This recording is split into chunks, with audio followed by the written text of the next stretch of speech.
प्रयागराज क्षेत्र के संगम तट पर स्थित पुराण प्रसिद्ध लेटे हुए हनुमान जी के विषय में है।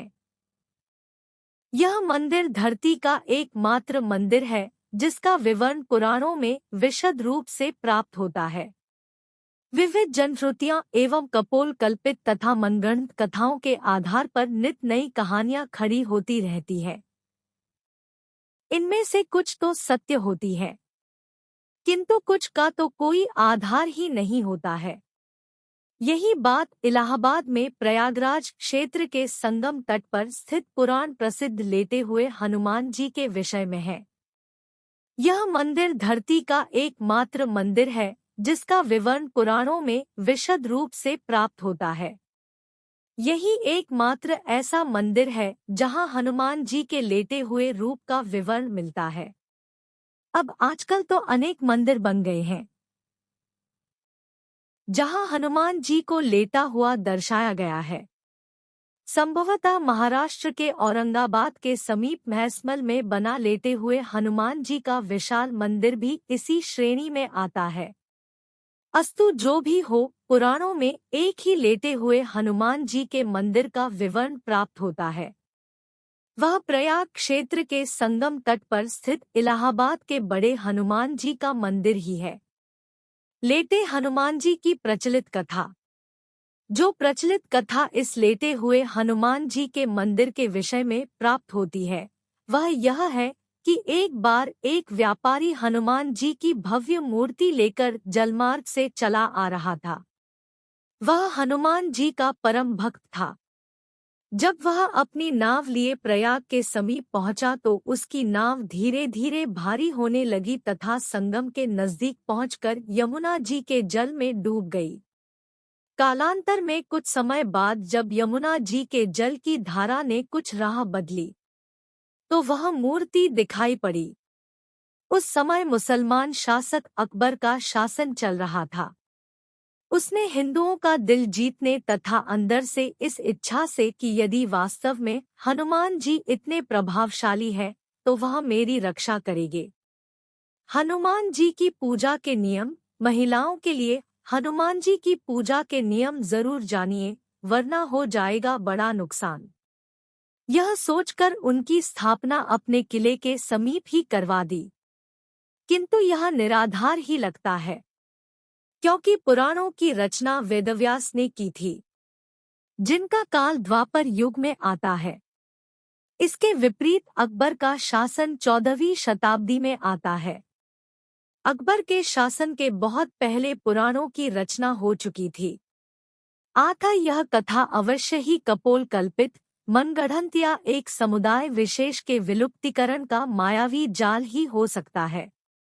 जो सबसे ज्यादा तार्किक, प्रामाणिक एवं प्रासंगिक कथा इसके विषय में जनश्रुतियों के आधार पर प्राप्त होती है, वह यह है कि रामावतार में अर्थात त्रेतायुग में जब हनुमान जी अपने गुरु सूर्यदेव से अपनी शिक्षा दीक्षा पूरी करके विदा होते समय गुरुदक्षिणा की बात चली।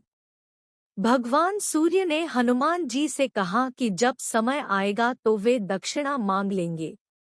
हनुमान जी मान गए, किंतु फिर भी तत्काल में हनुमान जी के बहुत जोर देने पर भगवान सूर्य ने कहा कि मेरे वंश में अवतरित अयोध्या के राजा दशरथ के पुत्र राम अपने भाई लक्ष्मण एवं पत्नी सीता के साथ प्रारब्ध के भोग के कारण वनवास को प्राप्त हुए हैं।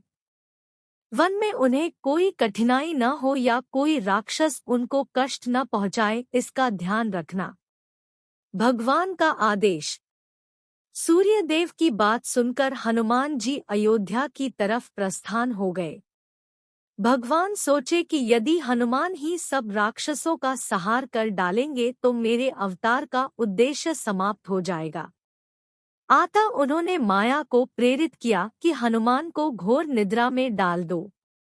भगवान का आदेश प्राप्त कर माया उधर चली जिस तरफ से हनुमान जी आ रहे थे। इधर हनुमान जी जब चलते हुए गंगा के तट पर पहुंचे तब तक भगवान सूर्य अस्त हो गए। हनुमान जी ने माता गंगा को प्रणाम किया तथा रात में नदी नहीं लांघते, यह सोचकर गंगा के तट पर ही रात व्यतीत करने का निर्णय लिया। हनुमान जी के हृदय में अपने गुरु की आज्ञा पालन का संदेश घुमड़ रहा था। उन्हें नींद भी नहीं आ रही थी। आता वह आसन लगाकर ध्यानस्थ हो विचार मग्न हो गए। इधर माया ने जब उन्हें ध्यानस्थ देखा तो वह डर गई, क्योंकि यदि प्रातः काल हो गया तो हनुमान जी अयोध्या पहुंच जाएंगे तथा प्रण के दृढ़निश्चयी हनुमान जी अपना कार्य प्रारंभ कर देंगे। अचानक हनुमान जी का ध्यान टूटा। उन्होंने सोचा क्यों न रात सत्संग में बिताई जाए। यह सोचकर वह ऋषि भारद्वाज के आश्रम की तरफ चल पड़े। अब माया और भी निराश हो गई। हनुमान जी भारद्वाज ऋषि के आश्रम पहुंचे।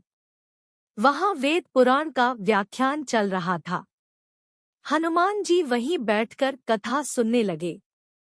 कथा में भारद्वाज ऋषि ने बताया कि कल यहाँ पर जगत के स्वामी तथा अयोध्या नरेश दशरथ के पुत्र के रूप में अवतरित भगवान राम गंगा को पार कर पहुँचने वाले हैं। हनुमान जी प्रसन्न हो गए। हनुमान जी ने भगवान राम की प्रतीक्षा करने का निर्णय लिया। अभी उन्होंने गंगा पार कर अयोध्या जाने का विचार त्याग दिया तथा वहीं संगम के तट पर ही रहकर भगवान राम की प्रतीक्षा करने का निर्णय लिया। रात्रिकालीन आवश्यक कार्यों को पूरा कर हनुमान जी वहीं संगम के तट पर लेट गए। उन्हें नींद आ गई। इधर माया को अवसर मिला। उसने हनुमान जी को धर दबोचा। हनुमान जी घोर निद्रा में चले गए। इधर भगवान राम गंगा पार कर प्रयाग पहुँचे। उन्होंने हनुमान जी को सोते हुए देखा तथा उनको यह वरदान दिया कि इस सोए हुए हनुमान की मूर्ति के जो दर्शन करेगा उसे बिना किसी प्रयास के मेरी कृपा प्राप्त होगी। उस व्यक्ति को किसी तरह के भूत प्रेत या धोखा षड्यंत्र आदि का शिकार नहीं होना पड़ेगा। उसके सारे शत्रु स्वतः ही परास्त हो जाएंगे। इस तरह हनुमान जी को अमोघ वरदान देकर भगवान राम भारद्वाज ऋषि के आश्रम तथा अक्षयवट का दर्शन करते हुए आगे बढ़ गए। यह वरदान आज अक्षरशः सत्य हो रहा है। इस पुराण प्रसिद्ध सिद्ध हनुमान मंदिर का दर्शन निश्चित ही समस्त बाधा, कष्ट, अरिष्ट आदि को शांत करता है। इधर प्रातःकाल जब गंगा देवी ने देखा कि एक प्राणी उनकी तरफ ही पांव फैलाकर सो रहा है, तो उन्होंने अपने आप को अपमानित महसूस करते हुए हनुमान जी को डूबो दिया। यह वरदान आज अक्षरशः सत्य हो रहा है। इस पुराण प्रसिद्ध सिद्ध हनुमान मंदिर का दर्शन निश्चित ही समस्त बाधा, कष्ट, अरिष्ट आदि को शांत करता है। इधर प्रातःकाल जब गंगा देवी ने देखा कि एक प्राणी उनकी तरफ ही पांव फैलाकर सो रहा है, तो उन्होंने अपने आप को अपमानित महसूस करते हुए हनुमान जी को डूबो दिया। सूर्यदेव ने गंगा को क्यों दिया ये श्राप? सूर्यदेव ने जब प्रातःकाल अपने शिष्य हनुमान की यह दशा देखी तो उन्होंने गंगा को शाप दिया कि तुम्हारा हृदय मैला है, जो अज्ञानवश तूने एक सीधे साधे प्राणी को दंड दिया। तेरा सम्मान करते हुए हनुमान ने रात में तुम्हारे ऊपर से होकर गुजरना अच्छा नहीं समझा और तुम दुर्बुद्धि उसे शाप दे बैठी। जा, आज से तू प्राणियों के मरे शरीर एवं गंदगी ढोने वाली हो जाओ। गंगा नदी के दूषित होने से संसार के समस्त देव संबंधी एवं शुभ कार्य बाधित होने लगे। तब समस्त देवताओं ने मिलकर भगवान सूर्यदेव की पूजा अर्चना की। तब भगवान सूर्यदेव ने कहा कि जा गंगे, तेरे जल के ऊपर मेरी किरणों के पड़ते ही तुम्हारे जल की पवित्रता बढ़ जाएगी तथा तुम्हारे जल से मेरा किया गया स्तवन पूजन कोटि गुना फल देने वाला होगा। भगवान सूर्य के कहने पर गंगा ने कहा कि हनुमान चतुर्मास व्यतीत होते ही पुनः भगवान राम की सेवा में उपस्थित हो जाएंगे। तब तक हनुमान जी किष्किंधा पर्वत पर सुग्रीव की सेना में लगे रहे। चतुर्मास बीतने पर भगवान राम सीता की खोज करते हुए किष्किंधा पर्वत पर पहुँचे। वहां पर उनकी मुलाकात भगवान राम से हुई। मूर्ति नहीं उठी। अस्तु कालांतर में मुगल शासन के दौरान अकबर के समय में जब बादशाह अकबर ने उस सिद्ध तपोभूमि को अपने किले के रूप में परिवर्तित करना प्रारंभ किया, तब उसके दीवार की ही सीध में सोए हुए हनुमान का मंदिर पड़ गया।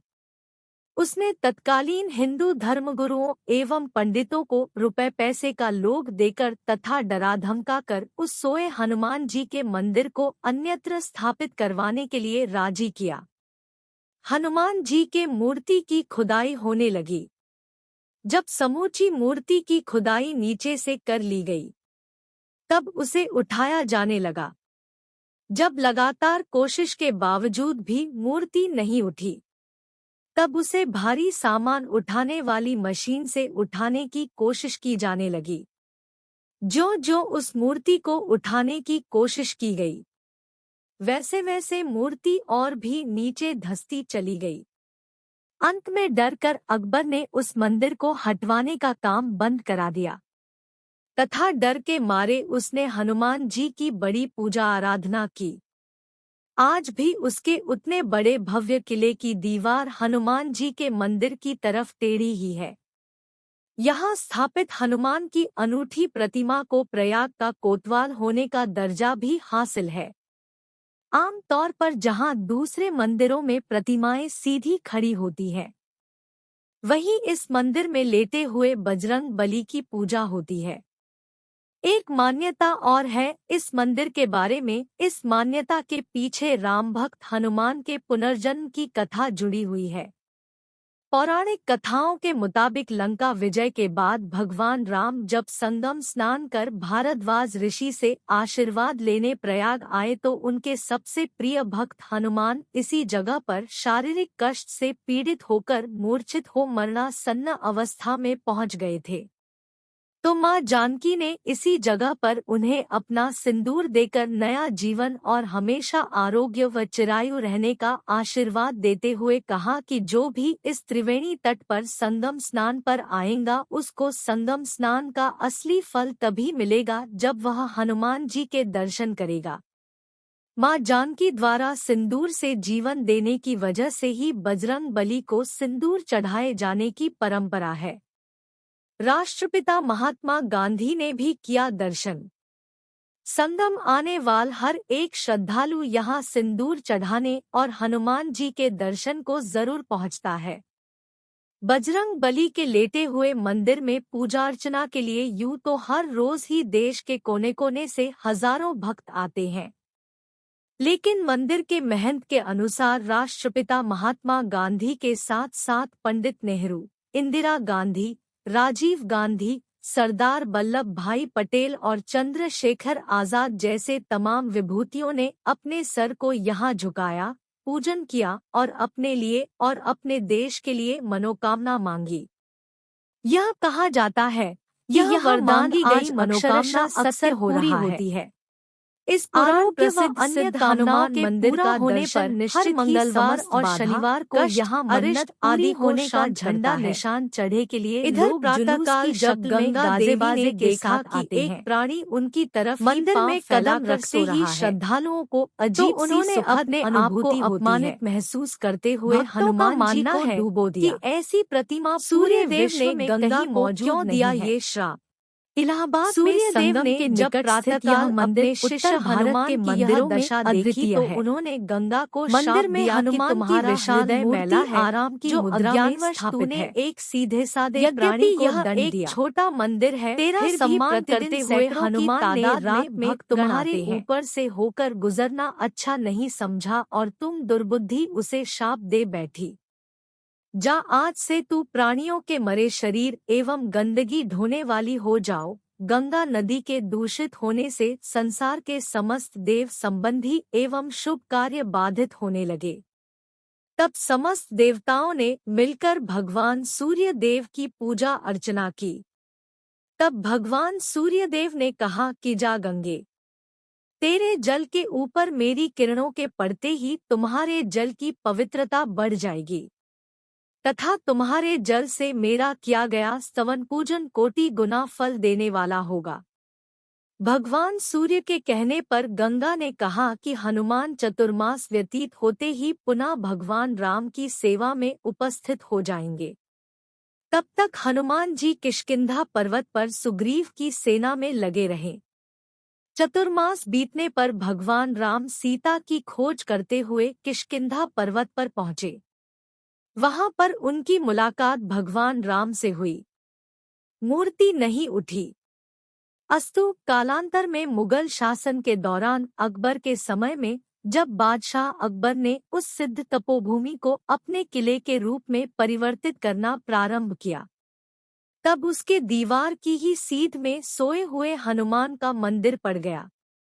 उसने तत्कालीन हिंदू धर्मगुरुओं एवं पंडितों को रुपए पैसे का लोभ देकर तथा डरा धमकाकर उस सोए हनुमान जी के मंदिर को अन्यत्र स्थापित करवाने के लिए राजी किया। हनुमान जी के मूर्ति की खुदाई होने लगी। जब समूची मूर्ति की खुदाई नीचे से कर ली गई, तब उसे उठाया जाने लगा। जब लगातार कोशिश के बावजूद भी मूर्ति नहीं उठी, तब उसे भारी सामान उठाने वाली मशीन से उठाने की कोशिश की जाने लगी। जो उस मूर्ति को उठाने की कोशिश की गई, वैसे वैसे मूर्ति और भी नीचे धंसती चली गई। अंत में डरकर अकबर ने उस मंदिर को हटवाने का काम बंद करा दिया तथा डर के मारे उसने हनुमान जी की बड़ी पूजा आराधना की। आज भी उसके उतने बड़े भव्य किले की दीवार हनुमान जी के मंदिर की तरफ टेढ़ी ही है। यहाँ स्थापित हनुमान की अनूठी प्रतिमा को प्रयाग का कोतवाल होने का दर्जा भी हासिल है। आम तौर पर जहाँ दूसरे मंदिरों में प्रतिमाएं सीधी खड़ी होती हैं, वहीं इस मंदिर में लेटे हुए बजरंग बली की पूजा होती है। एक मान्यता और है इस मंदिर के बारे में। इस मान्यता के पीछे राम भक्त हनुमान के पुनर्जन्म की कथा जुड़ी हुई है। पौराणिक कथाओं के मुताबिक लंका विजय के बाद भगवान राम जब संगम स्नान कर भारद्वाज ऋषि से आशीर्वाद लेने प्रयाग आए तो उनके सबसे प्रिय भक्त हनुमान इसी जगह पर शारीरिक कष्ट से पीड़ित होकर मूर्छित हो मरणासन्न अवस्था में पहुंच गए थे। तो मां जानकी ने इसी जगह पर उन्हें अपना सिंदूर देकर नया जीवन और हमेशा आरोग्य व चिरायु रहने का आशीर्वाद देते हुए कहा कि जो भी इस त्रिवेणी तट पर संगम स्नान पर आएगा उसको संगम स्नान का असली फल तभी मिलेगा जब वह हनुमान जी के दर्शन करेगा। मां जानकी द्वारा सिंदूर से जीवन देने की वजह से ही बजरंग बली को सिंदूर चढ़ाए जाने की परंपरा है। राष्ट्रपिता महात्मा गांधी ने भी किया दर्शन। संगम आने वाल हर एक श्रद्धालु यहाँ सिंदूर चढ़ाने और हनुमान जी के दर्शन को जरूर पहुँचता है। बजरंग बली के लेटे हुए मंदिर में पूजा अर्चना के लिए यूं तो हर रोज ही देश के कोने कोने से हजारों भक्त आते हैं, लेकिन मंदिर के महंत के अनुसार राष्ट्रपिता महात्मा गांधी के साथ साथ पंडित नेहरू, इंदिरा गांधी, राजीव गांधी, सरदार वल्लभ भाई पटेल और चंद्रशेखर आजाद जैसे तमाम विभूतियों ने अपने सर को यहाँ झुकाया, पूजन किया और अपने लिए और अपने देश के लिए मनोकामना मांगी। यह कहा जाता है कि यहाँ मांगी गई मनोकामना अक्सर पूरी होती है। आरोग्य व अन्य कामनाओं के पूरा होने पर हर मंगलवार और शनिवार को यहाँ मन्नत पूरी होने का झंडा निशान चढ़े के लिए लोग जुलूस की शक्ल में गाजे-बाजे के साथ आते हैं। मंदिर में कदम रखते ही श्रद्धालुओं को अजीब सी सुखद अनुभूति होती है। भक्तों का मानना है कि ऐसी प्रतिमा पूरे विश्व में कहीं मौजूद नहीं है। इलाहाबाद में संगम के निकट स्थित यह मंदिर उत्तर भारत के मंदिरों में अद्वितीय है। मंदिर में हनुमान की विशाल मूर्ति आराम की मुद्रा में स्थापित है। यद्यपि यह एक छोटा मंदिर है, फिर भी प्रतिदिन सैकड़ों की तादाद में भक्तगण आते हैं।